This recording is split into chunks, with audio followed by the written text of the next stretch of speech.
ആണ് മക്കളെ, കാണ് പടച്ചോൻ കാത്തു. അല്ലാതെ എന്താ പറയുക, പടച്ചോനോട് നന്ദി പറയുക, അൽഹംദുലില്ലാ. കാരണം പ്ലാസ്റ്റിക് പൊക്കുമ്പോൾ ഞാൻ കണ്ടില്ല, അത്യാവശ്യം വലിപ്പമുള്ള സാധനമാണ്. അന്ന് കണ്ടതിനെക്കാട്ടിലും വലിപ്പമുള്ള സാധനം.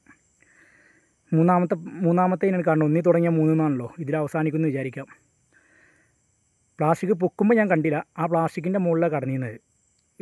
പ്ലാസ്റ്റിക്കിൻ്റെ ഏതൊരു ഞൊറിയുടെ ഉള്ളിൽ ചുരുണ്ടിടക്കായിരുന്നു. പ്ലാസ്റ്റിക് ഞാൻ പൊക്കുമ്പോൾ കണ്ടില്ല. പ്ലാസ്റ്റിക് പൊക്കി വെച്ചിട്ട് ഞാൻ ഫുള്ള് മരവും വെട്ടിക്കഴിഞ്ഞിട്ട് കറക്റ്റ് പ്ലാസ്റ്റിക് താഴ്ത്തിയോട് കൊണ്ട് എൻ്റെ മുഖത്തിൻ്റെ നേരെ മുന്നിലൊരു ചുരുണ്ട് കിടക്കുന്നത്. എന്തോ ഭാഗ്യത്തിന് കൊത്തിയില്ല എന്ന് തന്നെ പറയാം. കാരണം അത്യാവശ്യം വലിപ്പമുള്ള സാധനമാണ്. കണ്ട അതിൻ്റെ നീളം കണ്ട.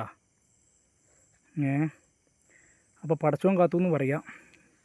എന്നും ഇറങ്ങുമ്പോൾ ജാബു പറഞ്ഞ മാതിരി ബിസ്മില്ലാഹി ലാ യദുറു മഅ ഇസ്മിഹി ഷൈഉൻ ഫിൽ അർളി വലാ ഫിസ് സമാഇ വഹുവ സമീഉൽ അലീം എന്ന് ചൊല്ലിയിട്ട് തന്നെയാണ് ഇറങ്ങുന്നത്.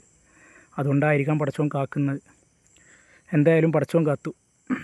നിങ്ങളെല്ലാവരും ദുആ ഉണ്ടാവണേ.